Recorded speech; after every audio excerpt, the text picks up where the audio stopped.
Assalamualaikum warahmatullahi wabarakatuh, sahabat UMKM Raki dimanapun berada. Ketemu lagi dengan saya Ucha Limau, UCH Limau. Oke, hari ini kita akan ada lagi liputan UMKM. Dan kita sekarang sudah ada di Teki. Teki itu apa sih? Sama dengan Teko. Ya, untuk lengkapnya nanti kita tanya ke dalam. Teki ini UMKM jenis usaha apa dan seperti apa sih kegiatan yang ada di dalamnya? Untuk jelasnya kita ngobrol-ngobrol dalam. Yuk.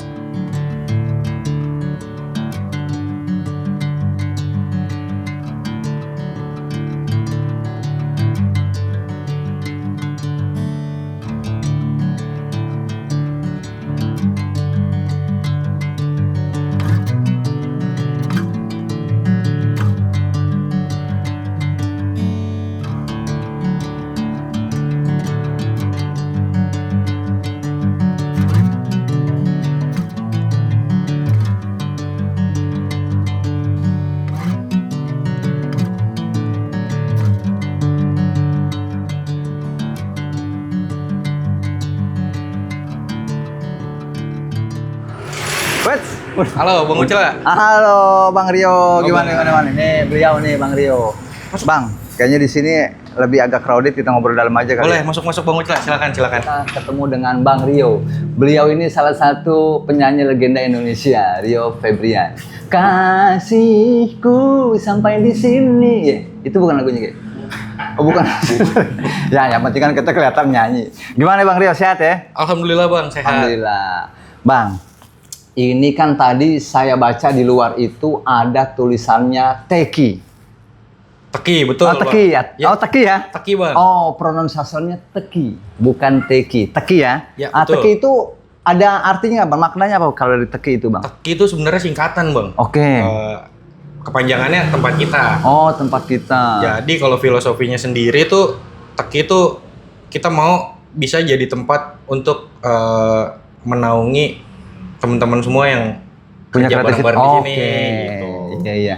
Bahasanya kayak Ahmad Albar, rumah kita. Teki, terinspirasi dari situ. Dari situ, Iya. Teki tempat kita, ya kan? Kalau Teko tempat komodo. Oke. Nah, Teki sendiri ini Bang, berdirinya sejak tahun kapan Bang? Awal mula berusahanya nih Bang? Usaha ini dimulai?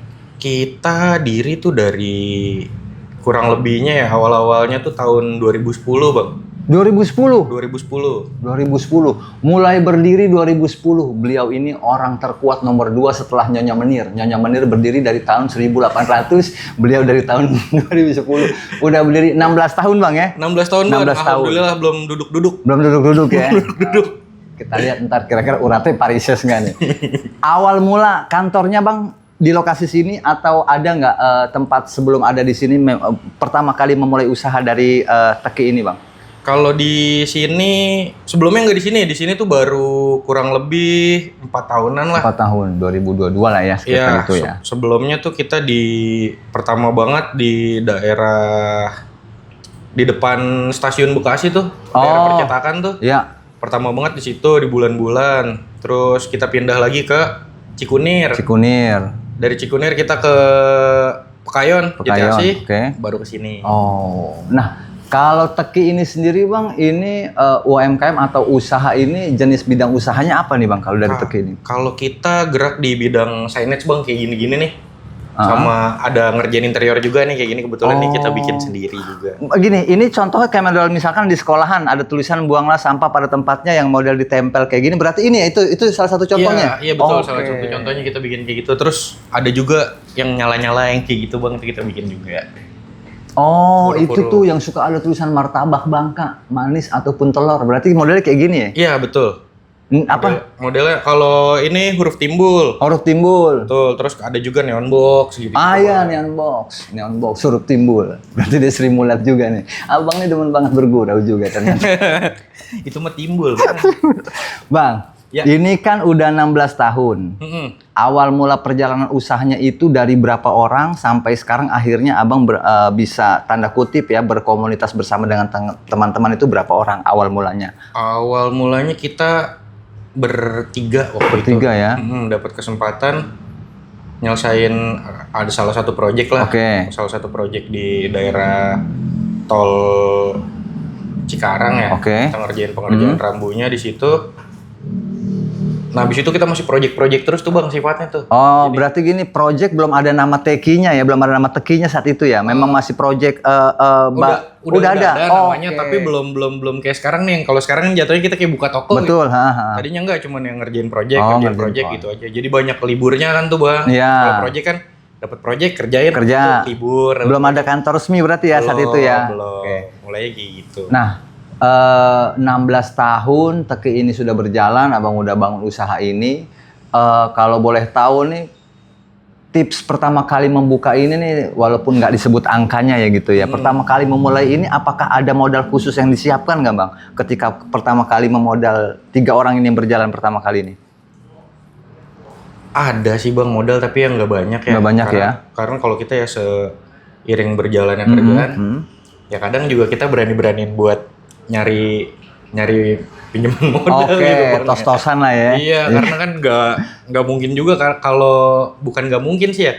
Karena kalau ngandelin pembayaran, ngandelin pembayaran kan agak lama, sedangkan kita butuh tetap terus jalan ya. Dan ada juga kan klien yang baru bisa membayar ketika dia melihat proses dari hasilnya itu kan. Betul. Jadi nggak ada banyak juga yang nggak berani kayak bahasanya ngasih DP di awal. Ya, ada juga yang memang dia bayar lunasi setelah pekerjaan itu selesai. Betul.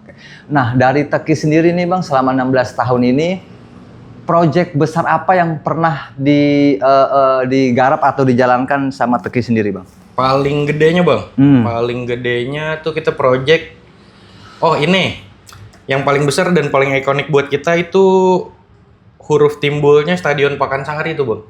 Pakansari? Ya, yang di Cibinong? depan. Betul, yang di depan yang tulisan Stadion Pakansari itu alhamdulillah kita yang ngerjain. Ini yang ngerjain? Iya. Stadion Pakansari ternyata dari teman-teman atau dari Bang Rio ini, dari teman-teman Teki ini, yaitu Stadion Pakansari ya, yang hurufnya itu ya? Betul, yang huruf di depan. Itu tahun berapa tuh Bang? Tahun berapa ya? Berarti setelah jalan beberapa waktu dari 2010 itulah ya? Iya, nggak lama dari nggak lama dari itu ya. Nah, seperjalanan ini lebih banyak job atau pekerjaan apa Bang yang diterima oleh Teki ini sendiri? Apakah huruf timbul kah, ataukah seperti ini, atau mungkin bikin desain ini? Lebih banyak selama ini apa tuh Bang? Kalau kita campur Bang. Cuman kalau dari sisi pekerjaannya ya spesifik. Paling banyaknya sih huruf timbul Bang. Paling banyak huruf timbul ya? Banyak, iya. Atau neon box yang biasa itu ya? Ya, sama neon box yang biasa. Kalau project kebanyakan dari huruf timbul yang masuk. Cuma kalau customer retail kebanyakan ya neon box sih Bang. Karena kan harganya lebih terjangkau untuk neon box Bang. Banyak varian juga. Nah, selama 16 tahun ini pernah nggak Bang dapat job nggak di dalam wilayah sendiri nih, nggak di regional kita sendiri lah ya, di luar provinsi atau mungkin sampai nyebrang pulau gitu? Pernah Bang, pernah. Ini kebetulan ini teman-teman kita juga yang kerja ada yang lagi masang di Bali. Saat ini nih? Ya, kita lagi ada project di Bali, project sekolah rakyat. Itu kita dapat bikin huruf timbul depannya, itu kita lagi ngerjain di Bali. Sama waktu itu sempat juga buat di IKN kita pernah ngerjain juga. Oke, di IKN ya. Jadi nggak melulu di dalam daerah aja. Di dalam daerah juga kita kerjain, kita kirim tim ke sana. Nah. Kalau kayak sekarang kan dari Teki sendiri ada yang project di Bali nih. Itu ngirim tim ke sana. Apakah tim yang dikirim ke sana hanya sebatas monitoring atau mereka memang eksekusi di teknisnya pengerjaannya tuh Bang? Ini mereka eksekusi di teknis pekerjaannya, pemasangannya. Jadi kita kirim tim untuk yang monitoring juga, terus tenaga ahli yang buat masang juga, sama paling nanti kalau kekurangan tenaga bantu kayak buat angkat-angkat, biasanya kita cari orang daerah sekitar. Orang daerah sekitar. Nah, Abang bilang salah satu proyek terbesar dan goals terbesar ya dan ikonik itu kan Stadion Pakansari ya. Saat pembuatan proses, taruhlah Stadion Pakansari itu dibutuhkan satu keahlian khusus nggak Bang untuk teknik? Kita bicara teknisi lah ya, yang memasang itu apakah memang sudah disediakan atau memang ada keahlian khusus yang memang harus dipunyai oleh seorang teknisi ketika dia menjalankan proyek kayak pemasangan huruf timbul atau apapun itu juga Bang? Nah, kalau huruf timbul yang buat di Pekansari ini dia huruf timbulnya agak beda ya sama huruf timbul kayak yang biasa. Karena kan lokasinya adanya di bawah, terus karena besar juga kita rawan takut dinaikin orang. Iya, itu. Jadi di dalamnya kita harus bikin perkuatan struktur baja gitu. Jadi yang tim pengerjaannya pun harus proper untuk pemerasan ya, karena kesentuh orang langsung takutnya kalau nggak kuat kan. Iya betul. Karena kan itu kan berat itu. Betul. Stadion, esnya aja berat. Es tuh berat. Kalau kita minum es di stadion beku karena esnya aja gede. Oke Bang, selama 16 tahun dan kita sama-sama tahu ada banyak juga lah ya teman-teman kita, sahabat UMKM Meraki di luar sana yang menjalankan proyek atau bisnis yang sama dengan Abang nih. Betul. Untuk 16 tahun ini nih Bang, ada suka dukanya nggak yang Abang lalui? Misalkan proyek itu udah deal, tiba-tiba gagal karena yang punya job pilek, masuk angin, batuk-batuk, apa bagaimana gitu? Pasti Bang, pasti suka dukanya ada ya. Suka dukanya ada ya. Dukanya tuh banyak Bang, yang tadi Abang bilang udah deal proyeknya, terus udah deal di awal pakai down payment Pak ya, iya pakai down payment, terus ternyata udah dikasih nih DP-nya nih, down payment-nya nih. Oh belum, baru Bang. hanya sebatas omongan aja. Belum Bang, baru sebatas omongan. Ya saya ini deal ya Bang ya, kita udah.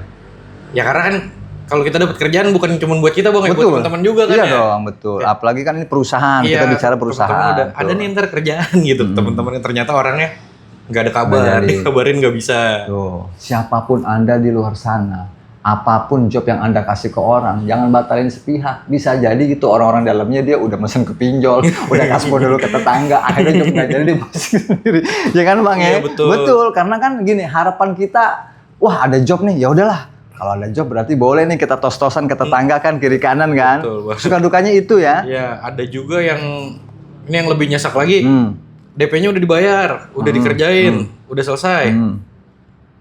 Ternyata pelunasannya nggak ada. Pelunasannya nggak ada, pas kita tagih-tagih, orangnya nggak tahu kemana juga tuh Bang. Nah, ini. Kita kerjaan custom Bang, nggak mungkin huruf udah kita bikin buat orang gitu. Ya nggak bisa dipakai untuk orang lain dong. Iya betul. Oh iya, jadi Teki ini dia custom ya, bahasanya gini, ketika ada satu klien yang membatalkan orderannya, terus ada klien juga ingin memesan, taruhlah dengan model yang sama, itu kan belum tentu cocok Bang ya? Betul Bang, betul banget. Baik secara huruf ataupun mungkin teknis nanti pemasangannya kan? Iya betul. Tuh, jangan suka batalin sepihak, makanya kalau ada job tuh, kalau deal aja, apalagi DP nggak jadi, DP-nya ditarik lagi ya, itu bahaya banget tuh kalau kayak gitu. Bang, ini kita udah mumpung nyampe sini nih, kita dapat informasi tentang masalah usaha yang Abang lakuin. Boleh nggak kalau kita kira-kira dikasih lihat proses pengerjaannya, mungkin ada project yang sedang Abang lakuin bersama tim di sini nih yang mungkin bisa kita lihat juga nih. Boleh Bang, ini kebetulan kita lagi masih ada pengerjaan kayak gini nih, buat sign wall sign kayak gini. Sama ada juga lagi proses patri huruf timbul, ntar Abang bisa kita ajak lihat. Boleh. Kalau gitu kebetulan kita diajak sama Bang Rio, kasihku. Siapapun yang nyanyi, pokoknya saya hafalnya lagu itu doang. Langsung aja sahabat UMKM lagi, kita lihat proses pengerjaan dari teman-teman di Teki ini. Oke, Bang, kita langsung sana Bang, kita lihat Bang. Yuk, mari. Bang Rio, ini ruangan apa nih Bang Rio? Nah, ini workshop akrilik Bang Ucela. Oh, akrilik. Ya, ini pengerjaan akrilik sama ini.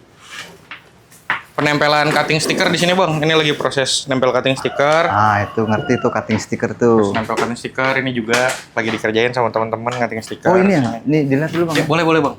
Nah, ini. Tuh. Jalur evaluasi, berarti habis bikin langsung dikasih tes ujian akhir. Ya nanti ini Bang, proses dia mirror dia. Ntar ini kalau dibuka. Oh, mirror dia modelnya. Ah, gitu Bang. Oke. Ntar kita kasih. Oh iya mirror, jadi gini kelihatan dari belakang. Iya. Padahal ini yang depannya ya. Ini depannya. Ini Bang, kurang lebihnya. Cuttingnya ya berarti ya. Iya ini. Proses penempelan di sini. Oke. Nah kalau yang Abang bilang Bang Ria tadi kan bilang ada cuttingnya juga, sama nggak kayak model cutting stiker-stiker yang buat yang kayak di yang kayak di motor tuh? Beda sama, ya? sama Bang. Oh tekniknya sama aja? Tekniknya sama. Jadi dia proses cutting sebelah sana. Jadi dia dari stiker lembaran kita potong pakai mesin cutting, nanti dicongkelin juga satu-satu. Nah sesudah proses congkel, nanti dia bentuknya akan jadi kayak yang tadi tuh Bang tuh, terbaru ditempelin ke akrilik. Nah ini yang tadi saya bilang. Ini udah dikasih stiker putih nih belakangnya Bang. Oh ini stiker putih. Iya udah stiker hijau yang tadi. Iya. Dilepas, belakang tambahin stiker putih kayak gini. Bang jadi ini nih stiker-stiker semua ya? Iya ini stiker semua, bagian depannya akrilik Bang. Terus nanti ini dibolongin, dia sesuai dengan huruf enggak? Apa langsung begini aja? Karena kalau itu kan bentuknya kan bolong dia nih. Nah ya ini kan belum dipasang yang stiker putih nih Bang nih. Oke. Jadi dibolong yang tadi nih. Oke. Ini belum dipasang stiker putih. Nah nanti kalau dipasang gini kayak gini. Oh jadi sahabat UMKM Meraki, jadi dibolongin dulu seperti ini, baru nanti tinggal ditaruhin stiker berdasarkan huruf-hurufnya gitu ya? Iya betul Bang, kurang lebih kayak gitu. Terjadinya kurang lebih kayak gini setelah di finishing baru rapi.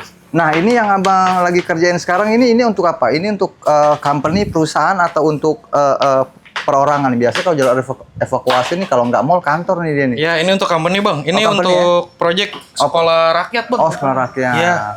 Oke, jadi proses cutting dan pengerjaan segala macam sampai akhirnya nanti siap untuk ditempel lah bahasanya ya. Itu di sini ya? Ya, untuk akrilik di sini. Akrilik di sini.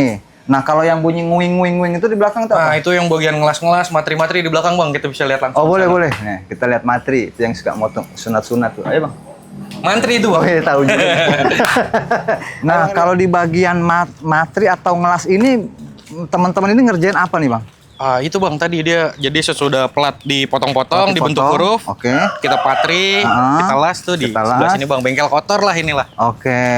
Jadi bisa juga ngelasnya itu dalam tahap penyambungan huruf ataupun mungkin kayak ada penambahan rangka-rangka kayak gitu berarti di sini Bang ya? Iya, betul. Nanti kalau ada mau nambah rangka ngelas-ngelas di sini. Oh, itu ya? Nah, ya ini kebetulan lagi proses patri Bang. Oh, nih. Proses patri. Temannya Butri. Oh, ini. Nih, kayak gini Bang. Jadi ini kan udah di laser bentuk huruf nih. Nanti ini sambung Bang. Sambung. Ya, ngikutin ini tekuk-tekukan ini Bang. Oh, ini yang tadi jalur evakuasi itu ya modelnya gini ya? Ya, ini yang huruf timbul tadi Bang. Oh, ini huruf timbul. Ya. Oke. Yang tadi ada cahayanya itu yang di tembok ya? Iya, betul. Kayak gitu. Ini prosesnya kayak gini nih huruf K nih Bang. Huruf K. Kan udah ditandain nih buat huruf K. Ini nanti ditekuk Bang. Oh, ditekuk. Tekuk, ngikutin bentuk hurufnya. Nah, ini nih Bang, kalau saran saya yang panjang nih jangan dibuang Bang. Takutnya ntar kalau ada anak tongkrongan dijadiin celurit ini bahaya nih modelnya ya. Nah, ini Bang, ini ada yang udah proses selesai patri nih Bang. Nah, ini yang terjadinya kayak gini Bang. Oh, oke nih bentuknya tuh. Jadi dari lempengan tipis nanti sama abang-abang di sini, beliau-beliau di sini nih dipatri, dibentuk jadinya dia agak gemukan jadinya tuh. Iya Bang. Iya benar ya? Dikasih suplemen dia Bang. Iya, kasih suplemen. Harusnya saya juga dipatri di sini biar gemuk nih. Tuh, dari lempengan tipis ini kan Bang? Iya, betul Bang. Jadinya seperti ini kan? Kayak gini nanti. Nah, kalau pemasangan nanti biar dapat cahaya dari lampunya itu berarti ini huruf M ini dibolongin dia? Iya, nanti tergantung tipe nih Bang nih. Ada yang biasanya depannya dibolongin lagi, terus dikasih akrilik, nanti belakang kita kasih lampu, ntar dia nyala depan. Ada juga yang mau kayak gini, ntar depannya kita finishing cat, lampunya madep ke belakang Bang. Ntar dia jadi nyorot lampunya ke bagian belakang. Kayak siluet modelnya? Ya, modelnya kayak gitu kurang lebihnya. Siap, ada juga yang kayak gitu.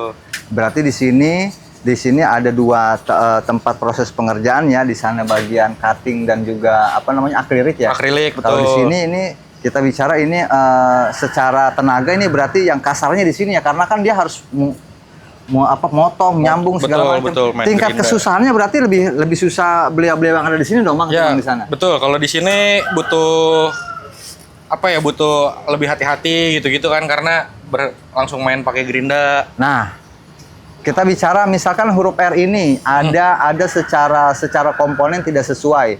Berarti harus diganti lagi dong dia dong? Iya Bang, ganti. Kalau seandainya misalnya gini Bang. Pas saat proses pengerjaan patri ini ada bagian depannya misalnya kena gerinda nih, terus coak. Ya udah ini kita ganti. Oh, berarti jatuhnya barang cacat itu ya? Barang cacat, benar nggak bisa dipakai Bang. Nggak bisa dipakai. Nah, kita balik lagi ke yang Abang pernah ngerjain Stadion Pakansari. Berarti kan pembuatan hurufnya di sini dong? Ya, iya betul. Ya. Pembuatan huruf Stadion Pakansari itu pengerjaan seluruh hurufnya itu berapa lama tuh Bang? Karena kan itu gede tuh. Gede Bang, kalau itu lumayan lama Bang. Lumayan lama ya? Itu bisa, itu 1 bulan lebih kalau nggak salah kurang waktu itu Bang. Non-stop pengerjaannya? Non-stop pengerjaan Bang, siang malam. Iya, STADION Pakansari itu ya? Betul Bang. Di sini berarti dari lempengan-lempengan kecil ini juga? Dari, ya ini kan tadinya plat besar ukuran 1, 2, 2, 4 tuh Bang, tuh ukuran triplek. Iya, yang kayak triplek modelnya. Iya, nah kalau itu kan untuk 1 huruf aja kurang tuh Bang. Tuh ya kita sambung-sambung Bang. Oh, berarti membutuhkan banyak plat baja kayak gini lah ya? Betul sekali Bang. Oke. Tuh, jadi sahabat UMKM Meraki, ternyata proses yang kita lihat kayak model neon box atau huruf timbul nggak sih simple ketika kita udah jadinya aja. Betul Bang. Ternyata di balik itu dibutuhkan proses, dibutuhkan kejelian dan juga skill, karena nggak bisa sembarangan itu. Ini contohnya dari lempengan seperti ini bisa jadi gini, nanti diproses ulang lagi sampai akhirnya bisa dinikmati oleh kita yang di pinggir-pinggir jalan. Betul, kayak gitu Bang ya. Siap. Nah, nih Bang, mumpung ada di sini sekalian.